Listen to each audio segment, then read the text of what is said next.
chicos que no. Perfecto, perfecto. Entonces, nuestra primera jornada de educación sexual integral o ESI. La ESI está marcada en una ley que es la 26.150/2006. Ese /2006 es el año en el cual se promulgó, ¿sí? O sea, en el 2006 se promulgó y se aprobó la ley, bajo el nombre Programa Nacional de Educación Sexual Integral. ¿Qué es lo que dice en líneas muy generales la ley? Establece que todos los estudiantes de todos los niveles educativos, desde jardín, primaria, secundaria, un terciario, una facultad, una universidad, o sea, todos los niveles, desde que somos muy chiquititos, tienen derecho a recibir educación sexual integral en los establecimientos educativos, ya sea públicos, estatales, privados, semiprivados, con apoyo del Estado, sin apoyo del Estado, o sea, en cualquier estilo, digamos, de establecimiento educativo, de ya sea una jurisdicción local, ¿sí? O municipal, en el caso de provincia de Buenos Aires, provincial o a nivel nacional, ¿sí? O sea, en todo el territorio de la Argentina se tiene que dictar educación sexual integral. Lo ideal sería que cada una de las materias pueda mechar temas de educación sexual con sus contenidos, ¿sí?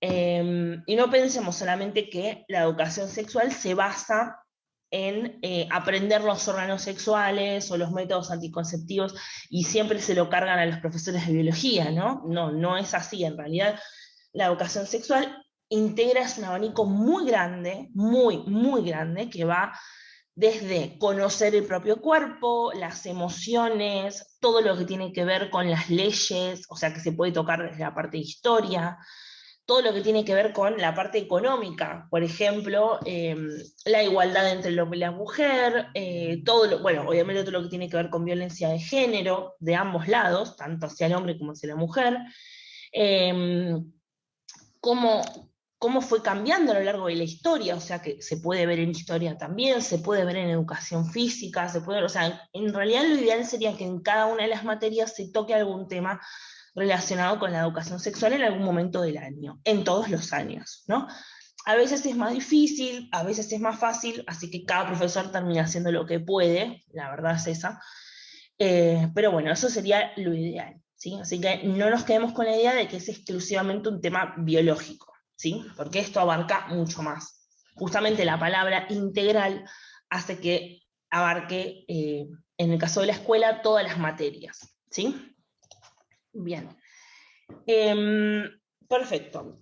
La ley de educación sexual integral no es la misma en Ciudad de Buenos Aires que en provincia de Buenos Aires, cambian algunas cositas, pero si alguno la quiere buscar en internet están, ¿sí? Y ahí especifica muchísimo más lo que, eh, lo que dice cada ley. Hay resúmenes de las leyes, por si a alguno le interesa y quiere ir a buscar.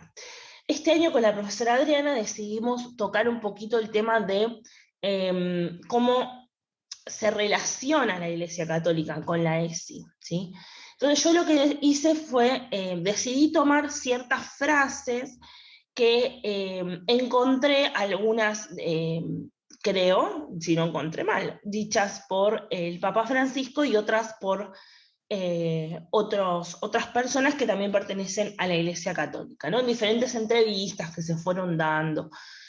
Entonces, tomé frases como para desmentir que la Iglesia esté en contra de la ESI, que es algo que siempre se suele afirmar, y no es para nada así, ¿no? Hoy por hoy tenemos que reconocer que o sea, la ESI está en todos lados, está rodeándonos permanentemente, y la iglesia no es ajena a eso, ¿no? Al contrario, lo promueve. Justamente, leemos estas frases, dice: un camino excelente para prevenir el aborto, la iniciación sexual precoz, las enfermedades de transmisión sexual, la violencia y el abuso sexual. Obviamente acá se está refiriendo a la implementación de la ESI en la educación, ¿no? Eh, entonces, está nombrando una serie de procesos o características o circunstancias las cuales se evitarían perfectamente aprendiendo educación sexual integral, ¿no? claramente la Iglesia no es ajena a eso, no quiere que ninguno tenga una enfermedad de transmisión sexual o que sufra violencia, que sufra abuso. Entonces, reconoce, al igual que las escuelas, al igual que los estados, al igual que muchísimas familias, que un buen camino para hacerlo sería que todos en la escuela aprendamos educación sexual integral, ¿no?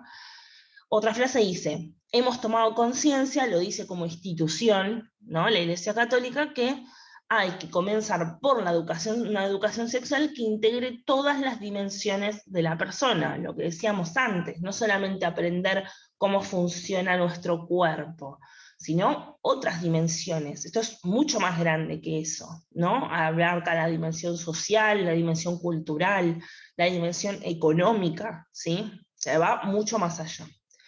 Dicha educación no debe limitarse a saber qué hay que hacer para que una joven no quede embarazada, o a conocer el cuerpo de varones y mujeres como quien meramente conoce el funcionamiento de un dispositivo, sino que esta educación debe ser integral, es lo que decíamos. No es solamente conocer cómo funciona el cuerpo, como si fuera un dispositivo, o cómo evitar que una chica y un chico, bueno, queden embarazados, sino que justamente la palabra integral la hace que sea mucho más abarcativa, ¿sí? Esto que decíamos recién, a lo social, lo cultural, ¿sí? Esa educación debe ser integral, vale decir, de toda la persona. Abarca su espiritualidad, sus valores, sus emociones, sus pensamientos, su contexto social, su contexto económico, familiar, y obviamente su cuerpo y su salud, ¿sí? Esos son algunos, porque hay algunos más, de toda la integralidad que conforman a una persona. Y la ESI llega hasta cada uno de esos puntos, ¿sí? Así que, nuevamente, no nos quedemos con que la ESI es algo exclusivo para biología, ¿no? Bueno, aprendo ESI con la profe de biología. No, se puede aprender ESI en todas las materias, se puede aprender en la casa, se puede aprender con los amigos, ¿sí? Y obviamente cada uno, por supuesto, obvio. La última frase dice, debe ser una educación para el amor que incluya la sexualidad, pero que no se circunscriba solo a ella, ¿sí? La parte del amor también es muy importante. Cuando uno plantea la educación sexual integral, uno trata de dar mucha información, ¿no? Y se olvida por ahí esta parte. Y es fundamental, porque cualquier cosa que nosotros hagamos o dejemos de hacer teniendo conocimiento de la ESI, lo tenemos siempre que pensar desde ese lado, ¿no? O convendría pensarlo desde ese lado. O sea, ¿qué quiero hacer, qué no quiero hacer, cómo lo quiero hacer, cuántas veces lo quiero hacer, de qué forma? Pero no solamente hablando, por ejemplo, del sexo, hablando de un montón de cosas, ¿no? Desde pensamientos positivos, tener un buen contexto social que me rodee positivamente, obviamente un contexto familiar y de amistad es lo mismo, tener salud, son todos conceptos que uno trata de mantener en orden en su vida, o sea, de forma equilibrada. Y claramente están relacionadas con un concepto de amor, ¿no? Porque el amor también es positivo, ¿no? Así que yo supongo que se debe de referir a eso también. Así que, bueno, más o menos era para dar un pantallazo general, ¿sí? Y no excluir a ninguna esfera. En este caso, la esfera religiosa claramente está eh, exactamente promoviendo la educación sexual integral. Y acá tenemos que aclarar algunos conceptos para meternos de lleno en la ESI, que seguramente los vieron el año pasado, pero vamos a recordarlos. ¿Qué significa genitalidad o también llamado sexo? ¿Sí? Eso está relacionado con el aparato genital, ¿sí? Y directamente con el acto sexual. Es la parte biológica, es lo anatómico. Es sinónimo de la palabra sexo, justamente, pero no sexo como acto sexual, sino como si tengo pene o vagina, por ejemplo, ¿no? Es lo que termina delimitando a un varón o una mujer, ¿sí? Hoy por hoy hay muchos géneros, ¿no? Una persona puede autopercibirse como varón, como mujer, como pansexual, transexual, ¿no? Todo eso. Esos son los géneros, es como una persona se autopercibe, ¿sí? Está basado en un montón de cosas que, bueno, ahora por tiempo no vamos, por lo menos en esta ESI, no vamos a poder explayarnos. Pero no tiene que ver con esto de la genitalidad o el sexo. Todos nacemos con un sexo determinado, varón o mujer, ¿sí? Y relacionado a la parte biológica exclusivamente o anatómica es si poseemos pene, somos varones, o si tenemos vagina, somos mujeres, ¿sí? Por eso los signos de la mujer y el varón, ¿sí? Eso significa nuestro sexo. Cuando uno le preguntan, ¿qué sexo tenés? Bueno, yo soy mujer, ¿sí? Bien, eso exclusivamente significa esa palabra, que no es lo mismo que sexualidad, no es nada que ver a sexualidad. Porque sexualidad abarca la genitalidad, sí es verdad, pero también abarca todo lo que tiene que ver con el área psicológica, ¿no? Es esto, la expresión de los deseos, de los pensamientos, de las fantasías, de las actitudes, de actividades prácticas, de relaciones con otras personas, ¿sí? Abarca todo eso también.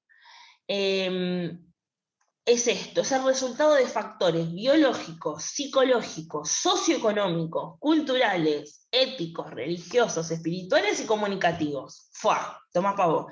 Toda esa unión que abarca tanto el área psicológica como el área biológica hacen a la sexualidad de una persona, ¿sí? Incluye la identidad genérica, acá está incorporado el género, ¿sí? Dentro de la sexualidad. Las diferencias corporales, las capacidades, las necesidades que tiene cada uno, ¿sí? Y obviamente se construye a lo largo de toda la vida de una persona y puede variar a lo largo de la vida de esa persona, ¿sí? No es algo determinado que está cuando uno nace, varón o mujer, porque tiene sexo, o sea, vagina o pene, ¿no? Eso se determina en el momento del nacimiento, pero en este caso es algo que se construye a lo largo de la vida de la persona. A medida que uno va conociendo cosas nuevas, va experimentando cosas nuevas, va teniendo otros deseos, otros pensamientos, va cambiando su cuerpo, va teniendo otras necesidades, su sexualidad puede ir cambiando o puede mantenerse, ¿no? Toda su vida parecida, similar, igual, ¿sí? Y dentro de ella, por ejemplo, se encuentran las relaciones sexuales. Elegir con quién yo quiero tener una relación sexual es parte de la sexualidad también. ¿Ok? O sea, es algo muchísimo más abarcativo, no es tan sencillo como el sexo. ¿Sí? Ok. Y en base a la sexualidad nos delimitamos a los caracteres sexuales que se llaman primarios y secundarios.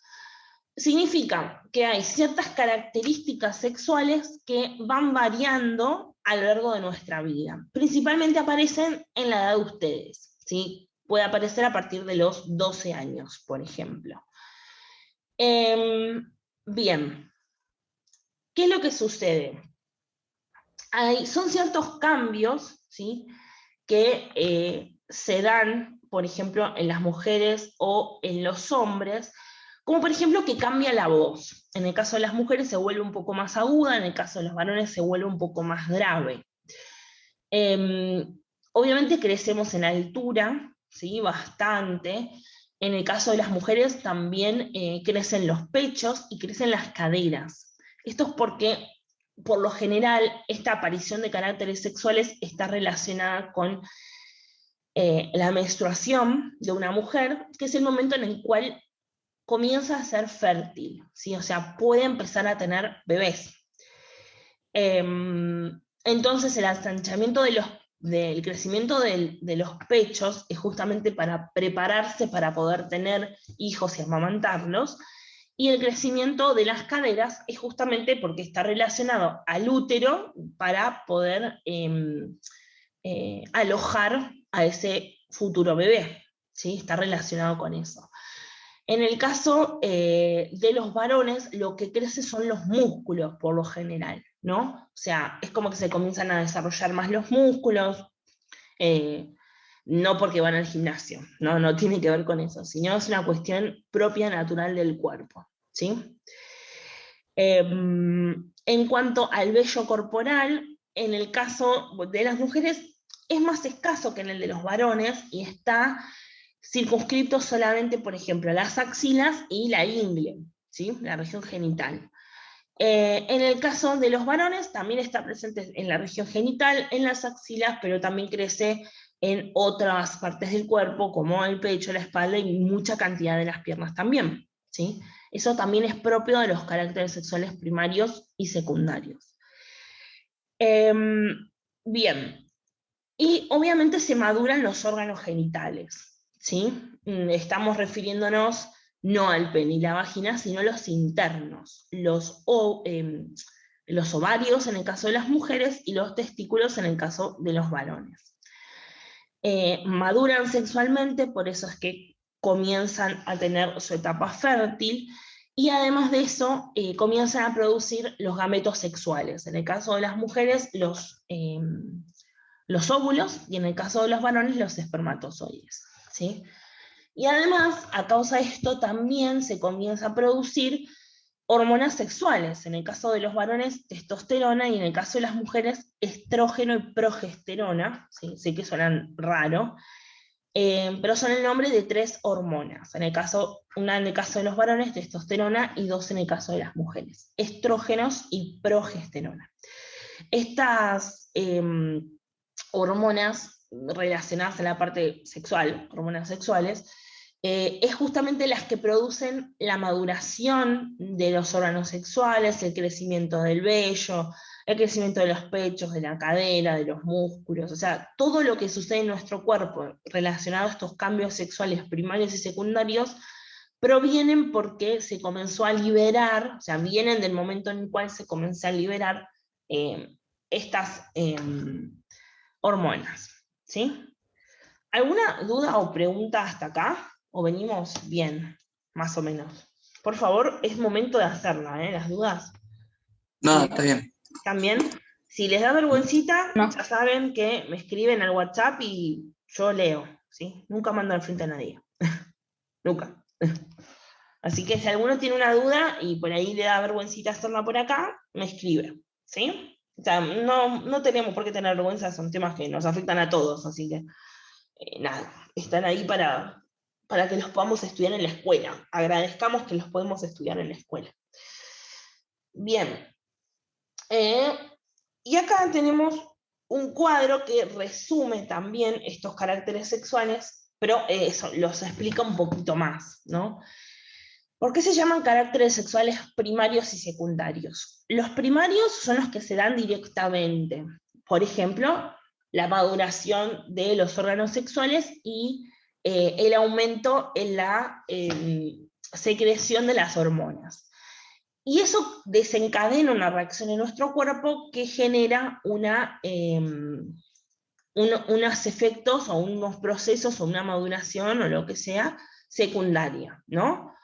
Como esto, por ejemplo, aumento en el tejido graso, principalmente en el abdomen, las caderas y los músculos, en el caso de las mujeres, o también aumento de grasa en el caso del abdomen, principalmente en los varones, eso es desencadenado por las hormonas. En el caso de las mujeres, un menor desarrollo muscular, pero sin embargo hay, en el caso de los varones, un mayor desarrollo muscular. En el caso de las mujeres, un aumento en el tamaño de los huesos de la cintura pélvica, ¿sí? Lo que decíamos antes de las caderas, por eso las caderas se ensanchan, porque crecen los huesos que hay en esa cadera. Y además el tejido adiposo, ¿sí? O sea, el tejido adiposo es el tejido graso, ¿no? O sea, en el caso de los varones hay un desarrollo en los huesos que conforman la parte del tórax y un aumento en la cintura escapular, es decir, en los hombros. La cintura escapular son los hombros. Hay un aumento, entonces, es el famoso, ¿está pegando el estirón? ¿Lo escucharon alguna vez? Bueno, es esto, exactamente esto. En el caso de las mujeres se desarrollan las glándulas mamarias, lo que dijimos antes, las glándulas sudoríparas, ¿no? Que es las que liberan sudor, y las glándulas sebáceas, que es la que liberan lípidos o sustancias adiposas. Y también hay un agrandamiento de los pechos en general y de los pezones. En el caso de los varones hay un desarrollo en las glándulas sudoríparas y las glándulas sebáceas, no en las glándulas ni en los pechos, ¿verdad?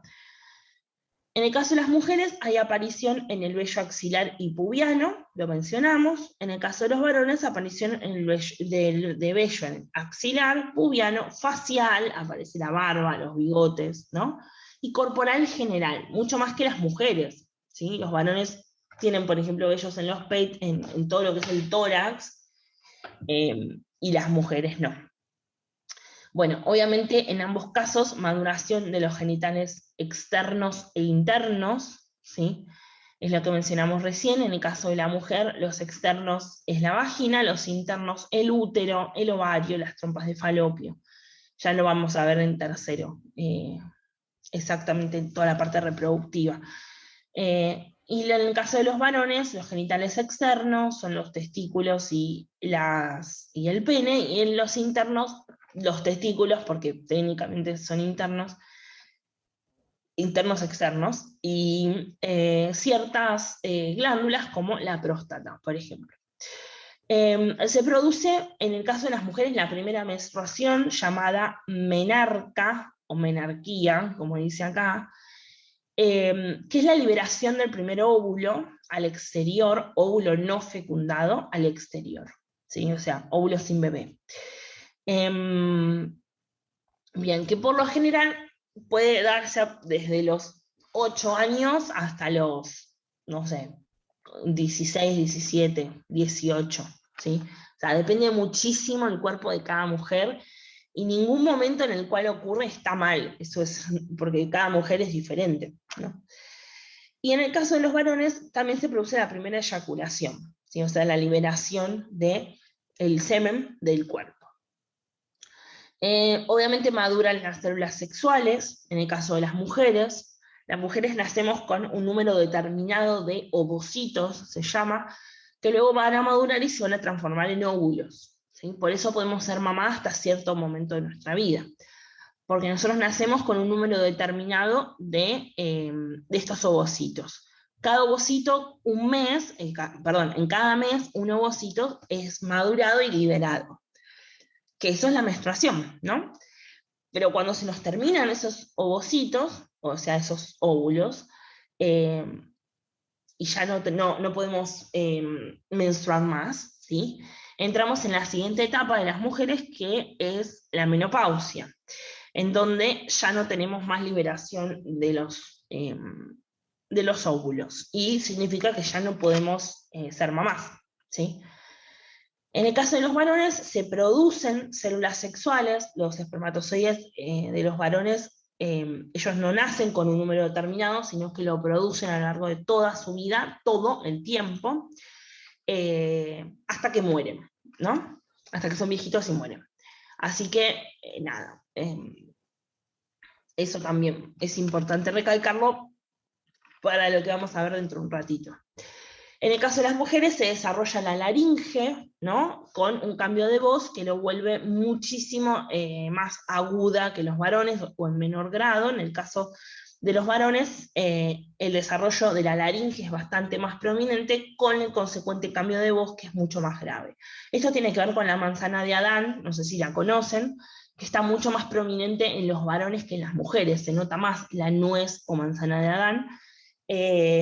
Y eso tiene que ver con las cuerdas vocales, porque justamente una apertura de cartílago que está ubicado por debajo de las cuerdas vocales, y cuanto más apertura tenga, como en el caso de las mujeres, es como un libro, ¿sí? Si yo agarro un libro y lo abro mucho, casi que lo pongo paralelo, sus hojas, o sea, para formar un libro súper abierto, no se va a notar, ¿no? Hacia el exterior. En cambio, si yo lo doblo el libro y lo pongo en ángulo, ¿no? La esquina de ese libro se va a notar mucho más.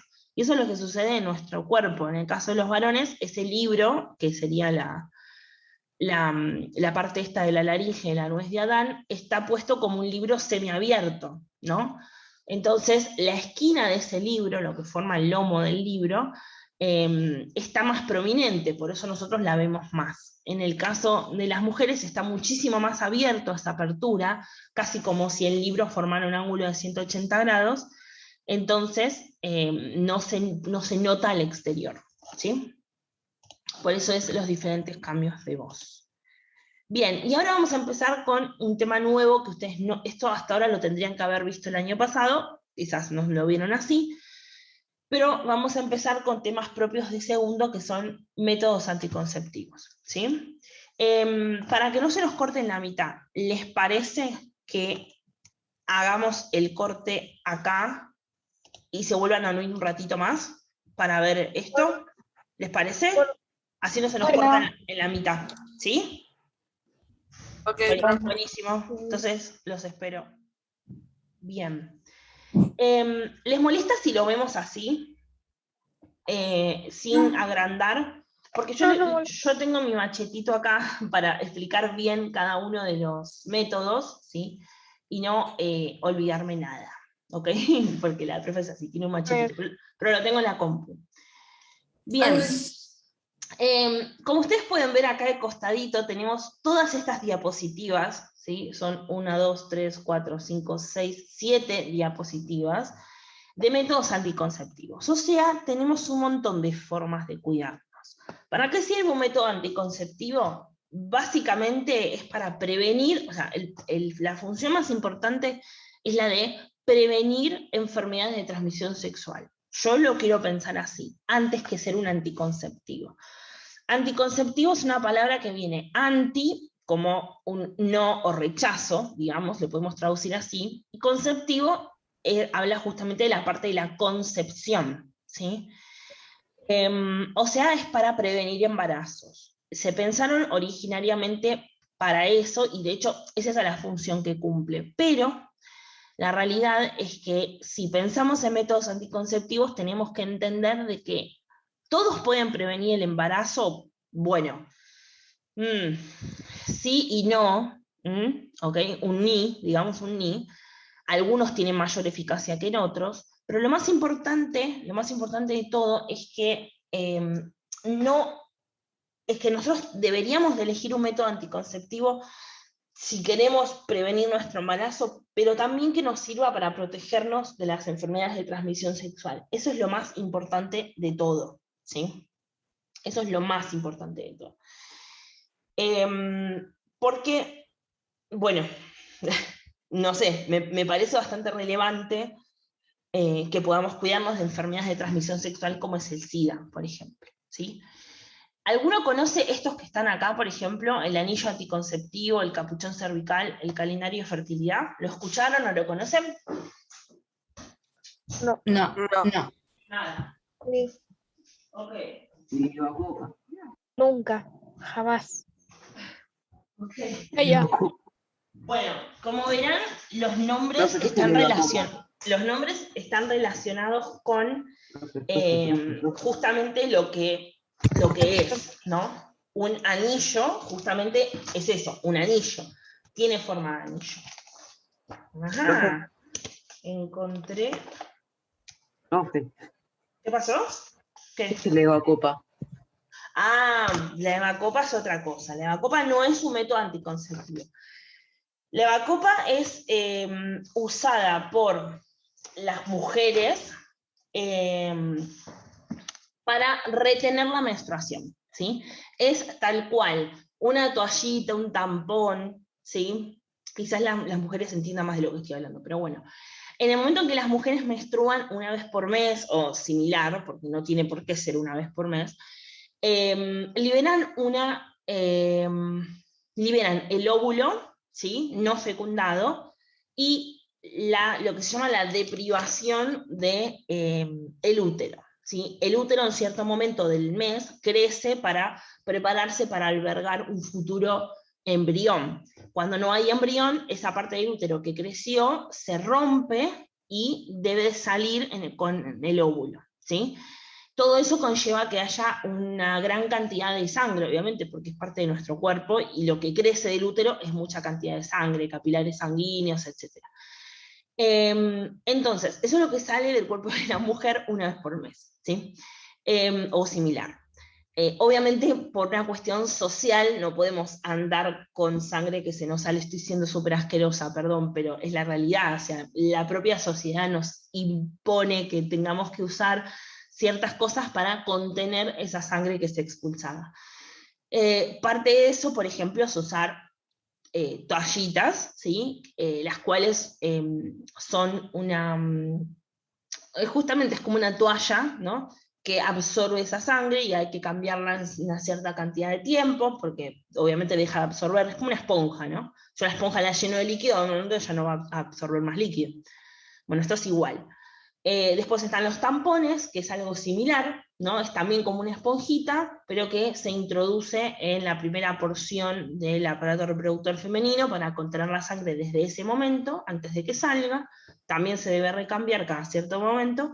Y después está la evacopa, que sería algo similar a esto, parecido. No se ubica acá, esto está muy arriba, se ubica mucho más abajo, en la primera porción también, ¿sí? Y es justamente como una copa, ese es el nombre, y es la cual retiene en esta porción la sangre expulsada. Y obviamente también cada cierta cantidad de horas hay que tirar la sangre, lavarla, volverla a colocar, etc. ¿Sí? Pero son todos métodos para contener la menstruación, no tienen que ver con métodos anticonceptivos. ¿Ok? Pero buena la pregunta, muy buena la pregunta. Bien. Quiero aclarar una cosa. No tienen que saber solamente qué es una toallita o qué es una copa menstrual las nenas. ¿Se entiende eso, no? O sea, los varones también lo tienen que saber. Porque los varones tienen madres que quizás en algún momento necesiten que vayan al súper a comprar toallitas, por ejemplo, o hermanas, o amigas, o sobrinas, o van a tener hijas, ¿ok? O sea, estos temas no es solamente, no, está bien, le pasa a la mujer que se entere la mujer. No, eso no es así, ¿sí? Ambos sexos tienen que saber todo, eso es importante, porque en algún momento cada uno van a tener pareja, independientemente de cuál sea, ¿no? Entonces, eso también es importante, que la otra parte de la pareja conozca lo que sucede en el cuerpo de su pareja, ¿ok? Fundamental. Así que muy buena la pregunta. Bien, entonces, por ejemplo, acá tenemos el anillo anticonceptivo, ¿no? Es llamado así justamente porque es un anillo de un material blando, acá se ve que en la foto lo están como doblando, digamos, y se ubica en el interior del cuerpo de la mujer, ¿sí? A esta altura, a la altura del útero, ¿sí? Este es el útero, chiquitito, y en esta parte se ubica este anillo doblado, ¿ok? Voy a mi apunte, voy a buscar para darles bien las características de este anillo, ¿sí? Porque quiero mencionar, obviamente, no todos los métodos anticonceptivos previenen igualmente el embarazo, ¿no? En este caso, en el caso del anillo anticonceptivo, es un método anticonceptivo a largo plazo.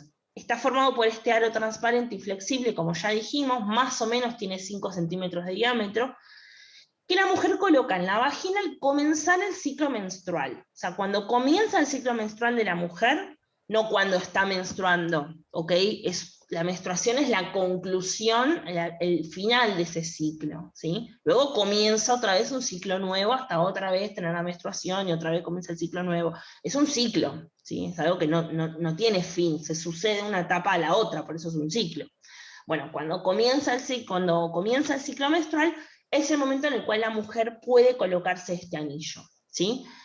Tiene una eficacia de prevención del embarazo del 99%, ¿sí? O sea, previene un embarazo en el 99%. No es reutilizable, o sea, en cierto momento hay que sacarlo y tirarlo porque ya no sirve más, ¿sí? Y colocarse uno nuevo. No es gratuito, en Argentina se debe de pagar, no tengo idea de los precios, pero se pueden comprar, supongo que en farmacias, en lugares por el estilo. Dura 21 días aproximadamente, y lo que va haciendo es liberar diferentes hormonas, ¿sí? En el cuerpo de la mujer, que están relacionadas a hormonas sexuales femeninas que luego pasan al torrente sanguíneo e impiden la ovulación, ¿ok? O se impiden que el óvulo madure a la miércoles, que impide que el óvulo salga del ovario, ¿sí? O sea que no lo podemos usar siempre, no podemos evitar que el óvulo salga para siempre, ¿Se entiende? Pero pensémoslo así, si no sale el óvulo del ovario, no se encuentra nunca con el espermatozoide, por ende no hay bebé, ¿no? O sea, porque para que haya bebé se tienen que encontrar en algún momento. Como nunca sale del óvulo, no se pueden encontrar, ¿sí? Esa es la forma de actuar que tiene. Lo más importante es que este método no protege de las enfermedades de transmisión sexual. No protege de las enfermedades de transmisión sexual, ¿sí? O sea, me protege de que no tenga un bebé, pero no me protege de que me contagie de alguna enfermedad, ¿sí? Así que yo no lo recomiendo, salvo que sepamos con la persona con la cual estamos teniendo relaciones, que haya sido nuestra pareja durante toda la vida, o algo por el estilo, ¿sí? O utilice otro método anticonceptivo que sí me proteja. Pueden utilizarse más de un método a la vez, ¿sí? No habría ningún tipo de problema. Bien, ¿dudas o preguntas de este método anticonceptivo en particular? No. No, perfecto, muy bien. Pasamos a este que está acá abajo, que es el capuchón cervical, ¿sí? Como lo ven, tiene forma como de capuchoncito, ¿no? Qué sé yo, tengamos imaginación, que se ubica en este sector, este es el útero, ¿ok? Y esto son las trompas de falopio con los ovarios, ¿sí? Se ubica en esta porción, en la entrada del útero, ¿sí? Esta es la vagina, ¿ok? La vagina es la parte de adentro.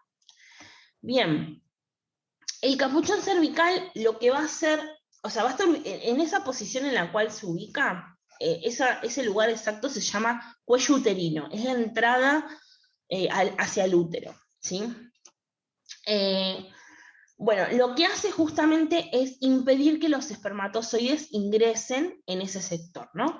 Cuando los varones introducen el pene en la vagina de la mujer y liberan espermatozoides, esos espermatozoides ascienden, perdón, un segundo, esos espermatozoides ascienden por el útero, ¿no? Se van para esta trompa o para esta, y a la par, para que haya embarazo, estamos hablando, el óvulo desprende un ovario, el ovario desprende un óvulo que viaja por estas trompas. Y en este punto de la trompa de falopio, ¿sí? De estos cuernitos, es donde se encuentra el óvulo con el espermatozoide, ¿sí? Si se pasa eso, hay embarazo. Ahora, lo mismo que decíamos antes, con si no se libera desde acá el óvulo, nunca se pueden encontrar. ¿Y qué pasa si este capuchón no deja pasar los espermatozoides? Por más que se libere el óvulo, tampoco se van a encontrar. Por ende, no va a haber bebé. ¿Ok? Entonces, lo que hace este capuchón cervical es contener, ¿sí? El esperma en este capuchoncito, ¿sí? Contiene los espermatozoides para que no sigan su camino, ¿sí? ¿Se entiende más o menos cómo actúa? Sí. Sí, bien, perfecto. Sí.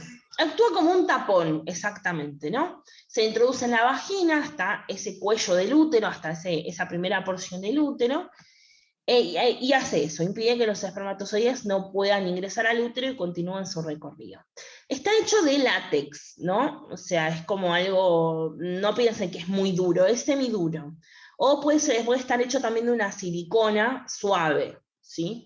Y tiene ese como este marco, ¿no? Como un poquito más durito, digamos, para que se mantenga en su lugar, y este sector con el cual para la mujer es más fácil colocarlo, ¿sí? Bien. Bueno, sigo leyendo acá mi apuntecito. Cubre únicamente ese sector, no se introduce dentro del útero, sino que es la entrada del útero, y acá no lo puede colocar la mujer, es necesario ir a un médico, el médico lo coloca, ¿sí? Por lo general se compra, porque no es gratuito, pero sin embargo no sale muy caro, se puede conseguir en farmacias, en centros de salud, pero no lo puede colocar la propia mujer, sino que lo tiene que colocar un profesional en su consultorio, ¿sí? Por eso es muy importante que si nosotros tenemos una pareja y deciden por ahora no tener hijos, vayan los dos a la ginecóloga o un médico especialista para ver qué método anticonceptivo pueden utilizar. Eso sería lo ideal, ¿sí? No dejar que vaya solo la mujer o dejar que vaya solo el varón. Ahora, si no tienen pareja y obviamente también se quieren cuidar, importantísimo que las mujeres vayan a la ginecóloga y los varones vayan al proctólogo, que es el médico que se encarga de la parte de los órganos reproductivos, ¿sí?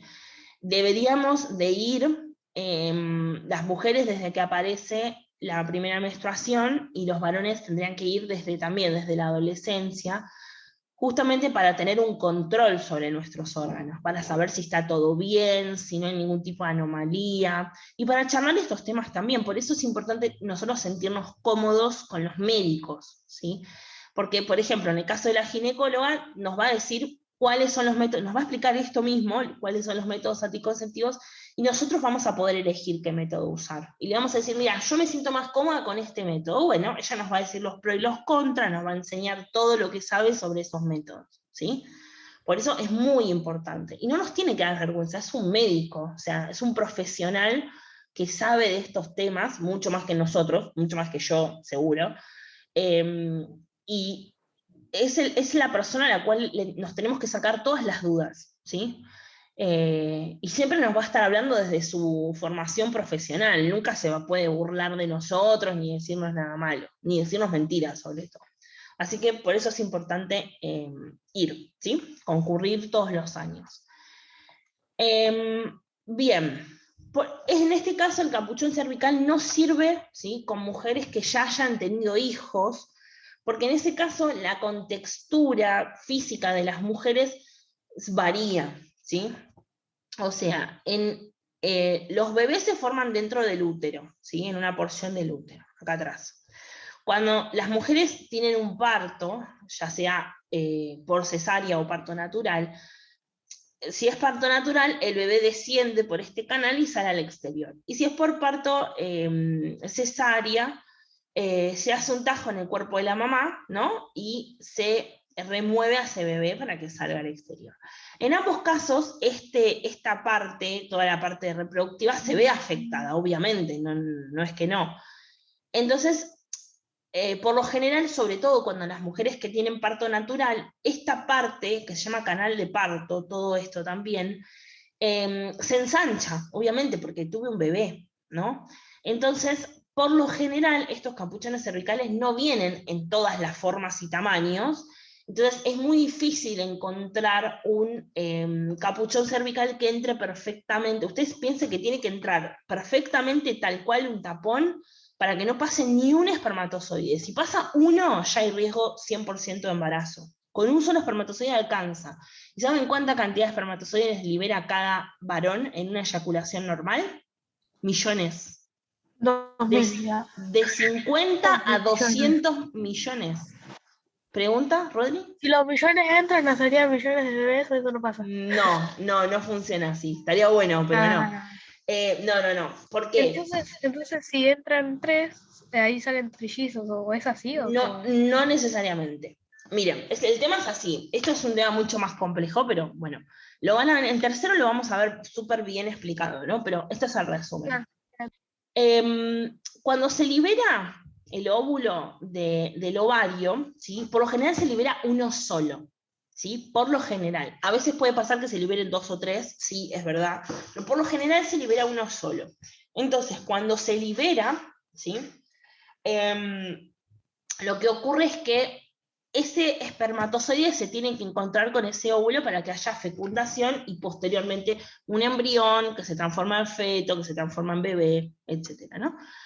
Entonces siempre va a haber un óvulo que se va a unir con un espermatozoide, ¿sí? Ahora, a veces se liberan 2 óvulos. Si se liberan 2 óvulos, pueden unirse 2 espermatozoides, uno en cada óvulo. Y ahí nacen los mellizos, ¿sí? Ahora, a veces puede pasar que un óvulo que se une con un espermatozoide, ¿sí?, se comience a... Porque, ¿qué pasa? Cuando se unen forman una primera célula de vida que se llama huevo o cigoto, ¿sí? Ese es el nombre que recibe. Ahora, ¿qué pasa? Esa célula se empieza a duplicar, y se empieza a duplicar, y se empieza a duplicar para crecer en tamaño, ¿sí? Si no, todos seríamos células, una célula. Entonces, a veces en ese momento de la duplicación se duplica de una forma anormal y comienza a generar como una doble duplicación, ¿sí? Y comienza a originar dos organismos iguales. Y ahí nacen los gemelos, ¿sí? Por eso los gemelos son exactamente iguales y tienen exactamente el mismo ADN, porque nacen del mismo óvulo y espermatozoide que tuvo como una mutación, digamos, no pensemos mutación como algo malo, ¿no? como algo bueno en este caso, y generó dos organismos, ¿sí? En el caso de los mellizos, pueden no tener el mismo ADN porque se originan de dos óvulos o tres óvulos diferentes con tres espermatozoides diferentes. Pero ustedes piensen esto, ¿no? Si yo tengo este capuchón cervical que protege la entrada de los espermatozoides al útero, y se me escapa algún espermatozoide, ya tengo una posibilidad de que ese solo que se escapó, fecunda el óvulo, ¿no? Entonces ya no me sirve. No me sirve como método anticonceptivo si ya tengo una chance de un 0,000001. No sirve. ¿Sí? Justamente por eso este método anticonceptivo tiene una eficacia del 84%. Baja. Un 80% es bajo. Significa que tengo un 20% de probabilidades de quedar embarazada. Es un riesgo bastante alto como para usar solo este método anticonceptivo, ¿no? Ahora, si por ejemplo uso este método anticonceptivo con otro, bueno, mis chances van a aumentar de no quedar embarazada, estamos hablando, ¿no?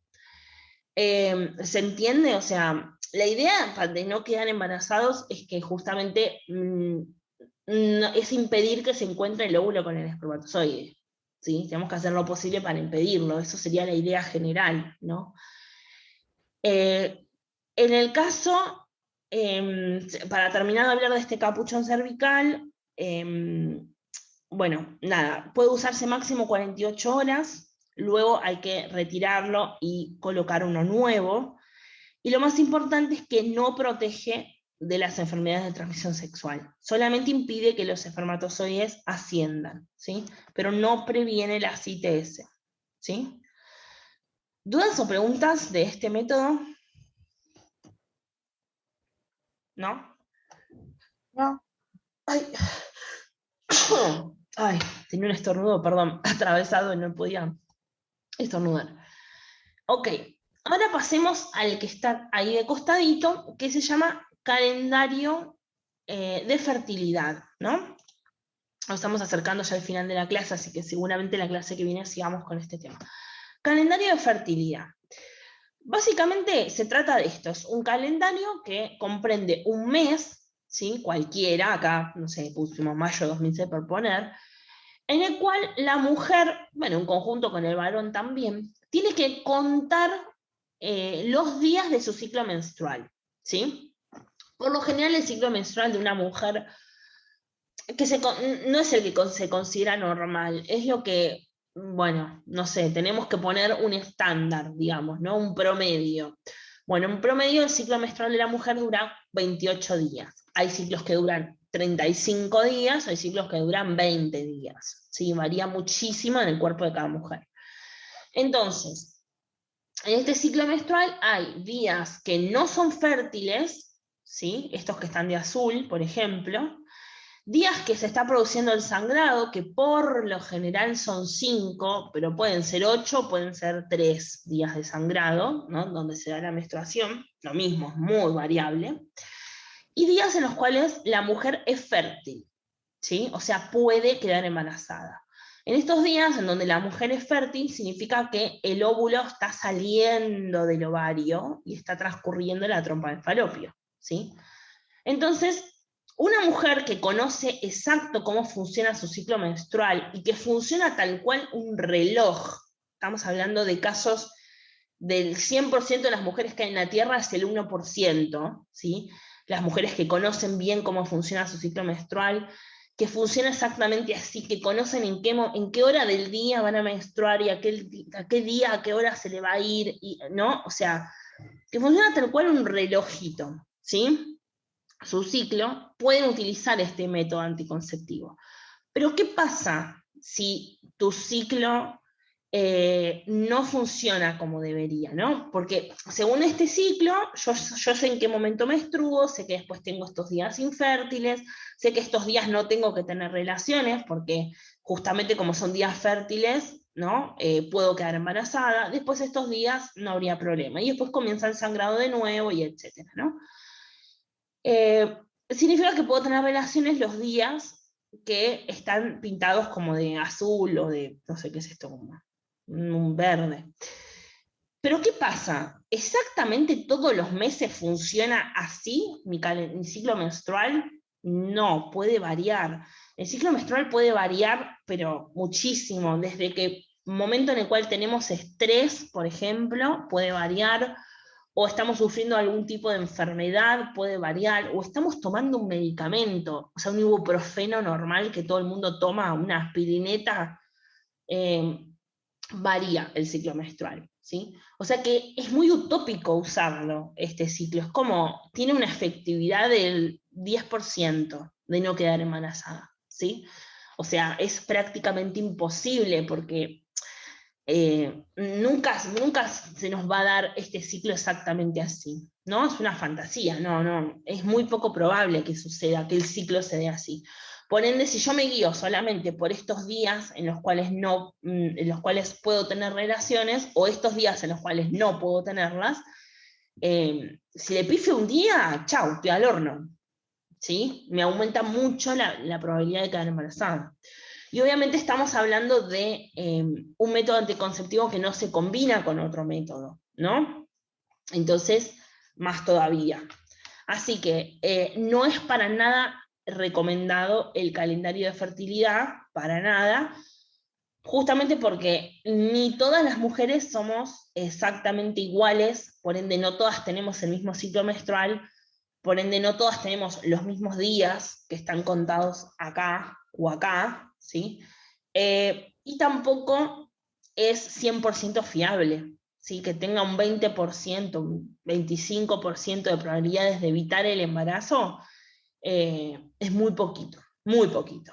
¿Sí? Y obviamente no previene de enfermedades de transmisión sexual. Ya por eso tiene que ser descartado al 100%. ¿Sí? ¿Preguntas del calendario este? ¿Cham? No. ¿Sí? ¿No? ¿Me dijeron que no, que sí? ¿Cham? No, ¿estamos bien? Sí. Bien, perfecto. ¿A qué hora se terminaba la clase? ¿Qué me dijeron?